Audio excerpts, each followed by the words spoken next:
걸어드리도록 하겠습니다. 우리 좌우 앞뒤에 계신 성도님과 한번 인사하겠습니다. 샬롬 샬롬, 반갑습니다. 한 주간도 평안하셨나요? 네. 오늘은 캄보디아 단기 선교 파송 예배로 드립니다. 지난주에 이어서 오늘까지 계속해서 사명자에 대해서 우리를 부르시는 하나님을 우리가 함께 묵상하고 싶습니다. 따라하겠습니다. 보낼 만한 자를 보내소서. 초등학교 때 반장 선거 다 해보셨나요? 여러분 중에 반장이나 부반장으로 뽑히셨던 분들도 계실 것 같아요. 그럴 때 여러 후보가 나와서 경쟁을 하는 경우도 있고, 반대로 친구들이 추천하는데 본인은 안 하겠다고 사양하는 경우도 있습니다. 그렇게 사양하는 데는 몇 가지 이유가 있을 겁니다. 우선은 정말 하기 싫은 겁니다. 그냥 책임을 맡아서 일하는 게 싫어서, 다른 말로 하면 귀찮아서 안 하겠다고 하는 거겠죠. 그럴 때 흔히 하는 말이 나는 뒤에서 돕겠다입니다. 그래서 뒤에서 돕겠다는 말은 양보나 겸손의 표현인 경우도 있지만 때로는 책임을 회피하는 말이기도 합니다. 그런가 하면 나는 충분히 리더가 될 만한 실력과 자격이 있지만 나는 다른 사람들처럼 그렇게 감투 쓰는 거, 자리에 오르는 거 좋아하지 않아요. 이런 겸손을 가장한 교만한 마음으로 사양하는 경우도 있을 것 같아요. 그리고 또 하나는 열등감 때문에 사양하기도 할 겁니다. 아이고, 저는 못해요. 제가 그걸 어떻게 해요? 그렇게 자신 없음 때문에 사양하는 경우도 있지요. 그러면 오늘 본문에서 모세는 어떻습니까? 모세는 왜 하나님께 자신은 갈 수 없다고 말하고 있을까요? 지난주에 살펴본 것처럼 하나님이 떨기나무 가운데 불꽃으로 모세에게 나타나셨습니다. 모세야, 모세야, 그 이름을 부르셨습니다. 그리고 모세에게 애굽의 바로에게 가서 이스라엘 민족을 구원해 내라고 사명을 주십니다.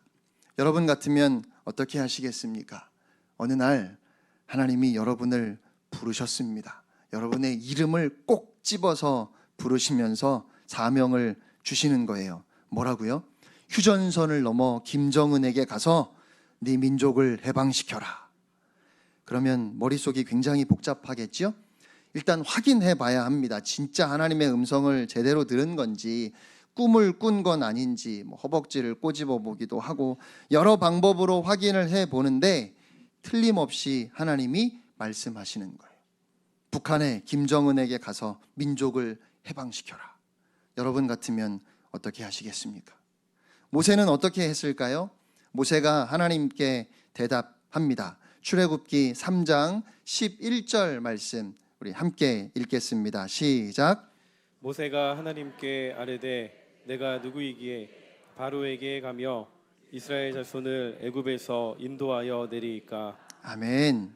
내가 누구이기에 바로에게 갑니까? 무슨 말이죠? 못 간다는 겁니다.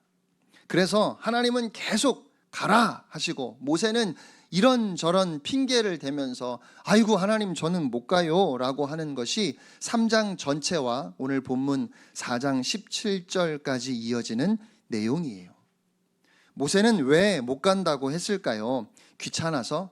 아니 내 나이가 80인데 좀 일찍 부르시든지, 아니면 젊고 팔팔한 사람들 많은데 왜 나를 더욱이 지금 가라고 하십니까? 도대체 이 나이에 무슨 고생을 얼마나 더 하라는 겁니까? 그렇게 싫었을까요? 이스라엘 사람들에 대한 마음이 없어서 그랬을까요? 아니면 하나님 앞에서 자신을 낮추는 겸손입니까? 물론 제가 가면 끝내주게 할 수 있지요. 그런데 에이 아니에요. 하나님 그냥 다른 사람 보내세요. 이런 걸까요? 아니면 열등감 때문이었습니까? 왜 모세는 절대로 못 간다고 고집을 부릴까요? 모세에게는 동족이 당하는 고난에 대한 안타까움이 있었습니다. 그는 애굽 공주의 양자로 왕궁에서 자라났습니다. 하지만 나이가 들면서 동족 중에 또래 남자아이들이 다 죽었는데 어떻게 자신만 살아남았는지 알게 되었을 것이고, 동족 이스라엘 민족이 학대를 당하는 것을 보면서 모른 채 할 수 없었습니다. 그래서 모세는 이스라엘 사람을 괴롭히는 애굽 사람을 죽이게 되지요. 그가 이스라엘 민족을 구하려고 하는 어떤 구체적인 계획이 있었다고 보기는 어렵지만, 저는 모세에게 자신이 할 수 있는 만큼 동족을 돕고 싶은 마음이 있었다 싶어요. 동족에 대한 미안한 마음이 있었든지 아니면 불쌍히 여기는 마음이 있었든지, 히브리 사람을 자기의 형제라고 생각했기에 그들이 억울하게 매를 맞는 것을 보고 가만히 있을 수 없었습니다. 그래서 주위를 살펴보고 아무도 없으니까 그 애굽 사람을 죽이고 히브리 사람을 구했어요. 하지만 이 사건으로 인해서 모세는 아주 깊은 상처를 입게 됩니다. 다음 날 히브리 사람들이 서로 싸우는 것을 보고 모세는 왜 같은 동족끼리 싸우느냐고 말했습니다. 이 말을 통해서도 동족을 향한 모세의 마음을 우리가 보게 됩니다. 왜 같은 동족끼리 싸우냐는 말은, 한 형제인데 안 그래도 노예로 부당한 대우를 받으며 힘들게 살아가는데 어찌하여 우리끼리 싸우냐는 겁니다. 모세는 히브리 사람들을 동족으로 생각하고 있는 거예요. 그런데 그때 히브리 사람이 말했습니다. 2장 14절 말씀 우리 함께 읽겠습니다. 시작. 누가 너를 우리를 다스리는 자와 재판관으로 삼았느냐? 내가 애굽 사람을 죽인 것처럼 나도 죽이려느냐? 그들은 모세를 거부했습니다. 그리고 모세는 그때 자신이 애굽 사람을 죽인 일이 발각되었음을 알게 되었고, 바로가 그 일을 알고 모세를 죽이려고 했으면 아마도 고발한 사람은 이스라엘 사람일 겁니다. 모세가 애굽 사람을 죽인 것을 알고 있는 사람들은 이스라엘 사람들이었으니까요. 그러니까 모세는 이스라엘 사람들을 형제라고 생각했고, 그래서 어떻게든 도우려고 했지만 이스라엘 사람들은 그런 모세를 받아주지 않았던 겁니다. 그는 그렇게 동족에게 거부당하고 왕궁에서 누리던 모든 것을 다 잃어버린 채 도망자로 미디안 광야에까지 나와 살게 되었습니다. 제가 미국에서 잠시 이민자들을 목회해 보니까 이민을 오신 이유가 다양했는데요. 그 중에는 사업이 부도가 나서, 그래서 한국에 있을 수 없어서 도망치듯 미국에 오신 분들도 계셨습니다. 어떤 분은 믿었던 친구에게 배신을 당해서 모든 것을 다 날리고 미국에서 새 출발을 하려고 오신 분도 있었어요. 그런 경우에는 자신뿐만 아니라 가족들까지 어렵게 고생하는 것이 너무 큰 아픔이어서 그 친구를 용서하지 못하고 수십 년이 지났음에도 그 마음에 화가 남아있는 경우도 있었습니다. 모세의 처지도 그와 비슷하지 않았을까 싶어요. 그는 동족에게 배신당해서 왕자로서의 삶을 버리고 광야로 피신을 해야 했습니다. 그가 의도했던 것도 아닌데 다른 환경에서 살았다는 이유만으로 자기를 같은 민족으로 받아주지 않았다는 사실에 대해서 그 상처가 너무 커서 그는 참 오랫동안 사람들을 두려워했을 것이고, 사람을 만나기를 꺼리고 또 한편으로 원망했을지도 몰라요. 그리고 40년이 지났지만 아직도 그 상처가 아물지 않았다는 것을 하나님이 모세를 부르시는 오늘 이 말씀을 통해 우리는 확인하게 됩니다. 하나님이 모세를 부르셨을 때 모세가 계속해서 이야기하는 것은 결국 한 가지입니다. 그들이 나를 받아주겠습니까? 그 백성이 나를 받아주겠습니까? 모세는 이것이 자신이 없었어요. 여러 가지 이유를 들면서 내가 어떻게 그 백성을 인도하겠습니까? 라고 말하지만 모세가 가장 두려웠던 것은 40년 전에 나를 동족으로, 형제로 받아주지 않았던 그들이 지금 내가 간다고 해서 받아주겠습니까? 하는 것이었어요. 그래서 모세는 하나님께 말했던 겁니다. 내가 누구이기에 바로에게 가며 내가 누구이기에 이스라엘 자손을 구하겠습니까? 여러분, 이 말은 40년 전에 모세가 싸움을 말리려고 했을 때 들었던 말이잖아요. 네가 누구이기에, 누가 너를 우리의 재판관으로 삼았느냐? 그때 이스라엘 사람들이 했던 말을 지금 모세가 하고 있는 거예요. 내가 누구이기에. 결국 이 말은 나는 그들 중에 하나가 아닙니다 라는 말이에요. 그들은 절대로 나를 받아주지 않을 겁니다 라는 그런 말이에요. 모세가 너를 보내신 이가 누구냐고 하면 내가 뭐라고 해야 합니까? 라고 하나님께 여쭙지요.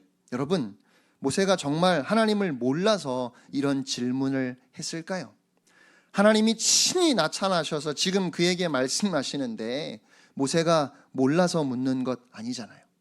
당시 여호와 하나님은 이스라엘 민족의 하나님이었습니다. 그러니까 너도 우리 민족의 하나님 여호와를 섬기는 자냐? 그들이 이렇게 나에게 물을 텐데 나는 뭐라고 해야 하는지, 그게 두려운 거예요. 그러니까 모세가 물었던 너를 보내신 이가 누구냐라는 그 질문 속에도 그들이 나를 받아주지 않을 것이라고 하는 걱정이 담겨 있습니다. 또 오늘 본문에 나는 본래 말을 잘하지 못하는 자입니다. 입이 뻣뻣하고 혀가 둔한 사람입니다 라고 말하지요. 그런데 과연 모세가 정말 언변이 부족해서 이런 말을 하는 걸까요? 그는 애굽 왕궁에서 최고의 교육을 받은 사람입니다. 또 이후에 모세가 이스라엘 민족 앞에서 말했던 것을 보면 그의 혀가 어눌하거나 입이 뻣뻣한 사람이라고 보는 것은 어려울 것 같아요.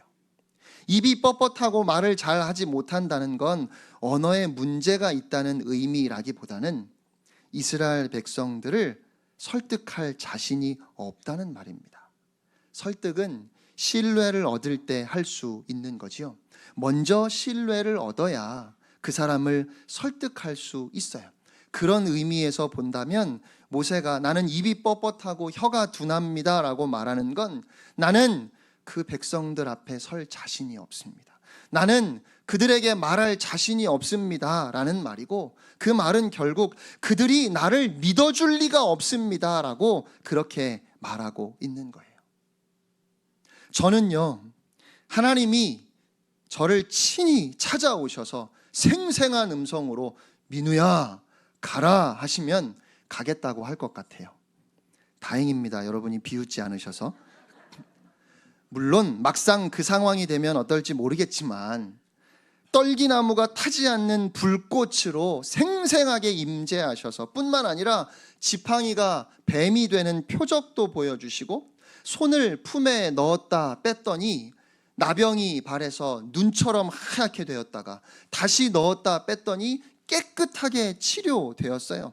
내가 반드시 너와 함께 있으리라 하나님이 함께 하시겠다고 약속까지 해주시고, 그러니까 사실은 모세가 가는 것이 아니라 하나님이 가셔서 하나님이 다 행하실 겁니다. 내가 너의 입에 할 말을 가르쳐 주겠다고까지 하시는데 이만하면 가야 하지 않겠습니까?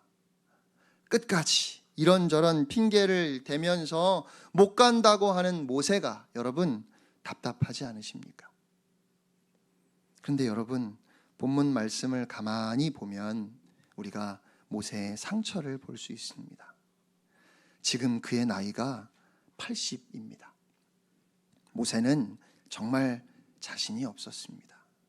이제 와서 40년 전에 나를 거부했던 그 민족에게 가서 그들의 인도자가 되는 건 상상할 수조차 없었습니다. 아무리 하나님이 말씀하신다고 해도 도저히 갈 수가 없었어요. 도무지 용기가 나지 않았습니다. 그의 마음의 상처가 너무도 깊었기 때문입니다. 모세를 두렵게 했던 것은 이스라엘이 나를 받아주겠는가 하는 문제였습니다. 그는 자신을 받아주지 않고 거부했던 이스라엘을 떠올리면서 또한 그때 그 일로 인해서 여전히 자신의 마음속에 남아있던 상처를 보며 두려워하고 있는 겁니다. 여러분은 모세가 받았던 상처를 이해하실 수 있으십니까? 동족으로부터 거부당하고 도망자로 40년 동안을, 그 이전의 40년 인생과 완전히 분리된 채로 살아야 했던 그 아픔을 여러분은 헤아리실 수 있으실까요? 왕궁에서 호의호식하며 살았지만 자신이 누구인지를 알고 난 후에, 그가 애굽에 속한 것이 아니라 이스라엘에 속해 있었음을 알고 난 후에 그들과 형제가 되기 위해서 왕자의 신분을 내려놓고 그들에게 다가갔다가 거부당하고 느꼈던 그 외로움을 여러분은 이해하십니까? 40년이 지났습니다. 세월이 약이라고 이제는 그냥 내려놓고 마음을 정리했는데 80세의 나이에 이제는 인생을 마무리할 때가 되었다 생각했던 그때 하나님이 떨기나무 가운데 불꽃으로 모세를 찾아오셨습니다. 그리고 모세를 부르시고 하나님이 계속해서 말씀하시는 것은 결국 너의 과거의 실패나 네 마음속에 있는 상처를 보지 말고 나를 보라는 겁니다. 하나님을 바라보라고 말씀하시는 거예요. 기적을 행하여 표적을 보일 수 있도록 하시겠다 하셨고 내 입에 함께 있어 할 말을 가르쳐 주시겠다 하셨습니다. 내가 반드시 너와 함께 할 것이니 네가 이 백성을 구원할 것이라고 하셨고 주님은 이 일을 위하여 지금까지 너를 준비시켰다 말씀하십니다. 전에 자신의 힘으로 동족을 도우려 했지만 철저하게 거절당했던 그를 찾아오셔서 이제는 내가 함께 할 것이니 일어나 함께 가자 말씀하십니다. 그리고 모세가 했던 마지막 말입니다. 주님, 보낼 만한 자를 보내소서. 결국 그는 끝까지 못 간다고 했어요. 그리고 하나님은 모세를 향하여 노하셨습니다. 그런데 14절 말씀을 보시면 분명히 하나님께서 모세를 향하여 노하셨다고 그렇게 성경은 말씀하는데, 그래서 그 뒤에 이어지는 하나님의 말씀을 여러분 한번 들어보십시오. 14절로 17절입니다. 너의 형 레위 사람 아론이 있지 않느냐? 나는 그가 말을 잘하는 것을 알고 있다.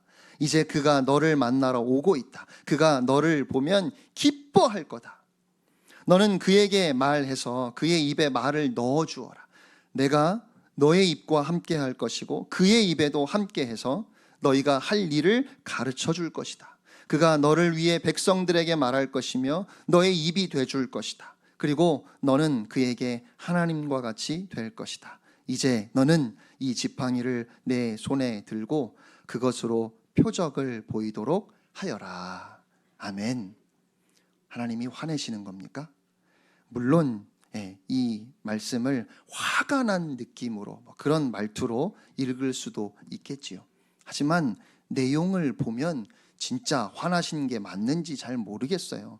진짜 화가 나셨다면 됐다, 너 말고 다른 사람 보낼게, 이렇게 말씀하셨어야지요. 그러나 주님의 진노는 모세를 포기하시는 것이 아니었습니다. 오히려 하나님의 말씀에서 자기 민족에게 거절당했던 그 실패감에서 빠져나오지 못하는 모세를 안타까워하시는 하나님 아버지의 마음을 보게 됩니다.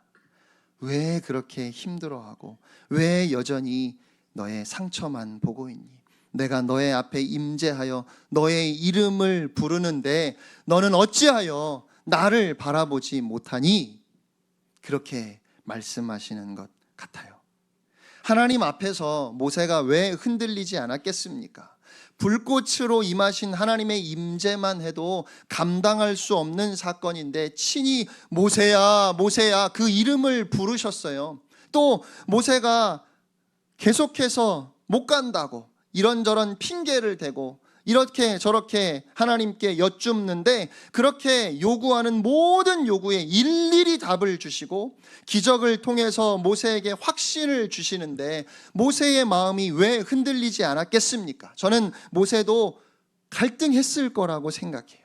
하나님이 내가 너에게 할 말까지 알게 하신다. 너는 아무 걱정하지 말라 하시는데, 그런데 그 모든 기적을 보았고 그 모든 말씀을 들었는데 마지막으로 모세가 했던 말은 다 알겠습니다. 주님, 다 이해가 됩니다. 그런데요 주님, 보낼 만한 사람을 보내세요 였어요.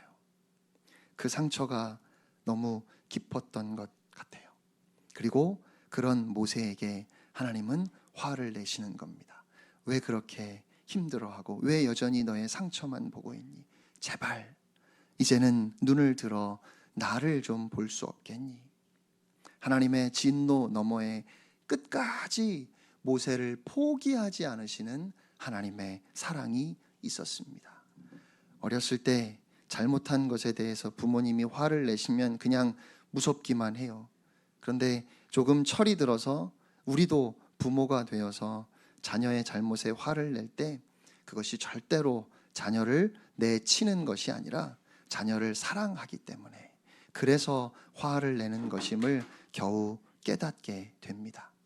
그래서 오늘 말씀에서도 하나님의 진노 가운데 하나님의 사랑을 볼 수 있습니다.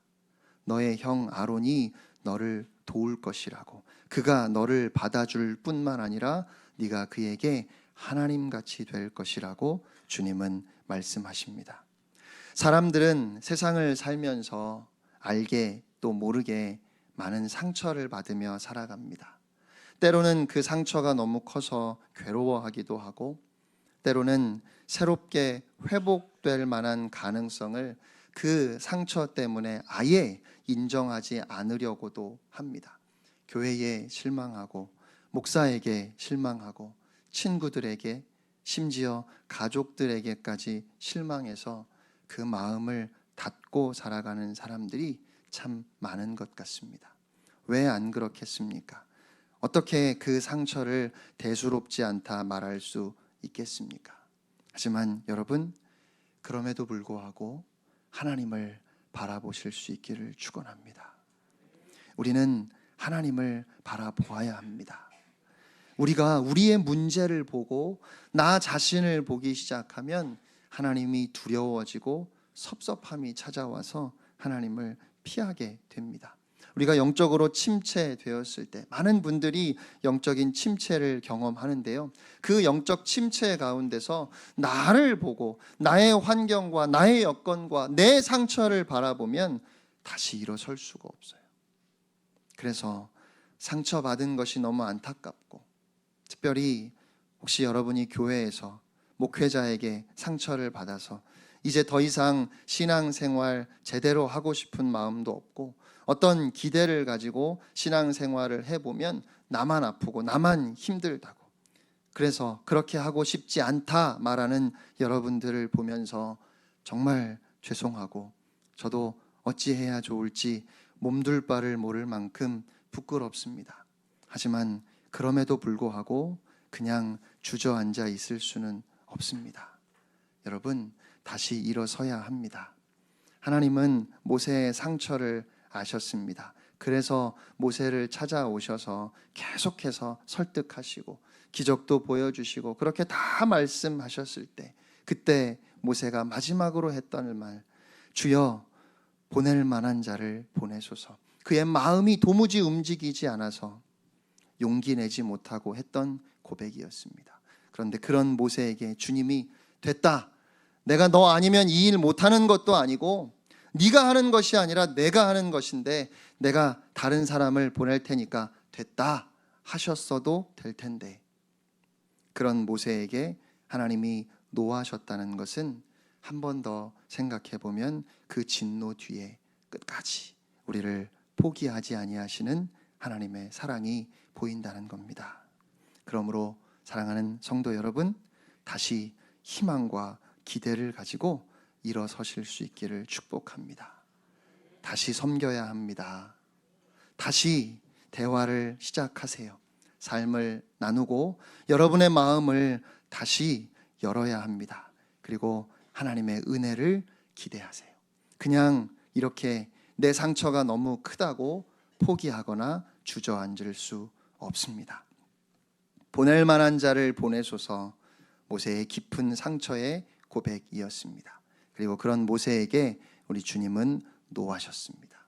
그러나 저는 하나님이 노하셨다는 말씀을 통해 끝까지 우리를 포기하지 않으시는, 결국에는 우리를 회복시키시고 우리를 일으켜 세우시는 전능하신 하나님 아버지의 사랑을 보았습니다.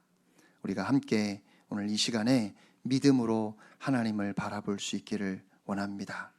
우리 반주해 주시고요. 시간 함께 합심해서 한번 기도하겠습니다. 하나님, 우리 교회가 다시 일어서는 부흥하는 독일교회 성도들 다 되게 해 주시옵소서. 다 같이 한 마음으로 기도하며 나아가겠습니다.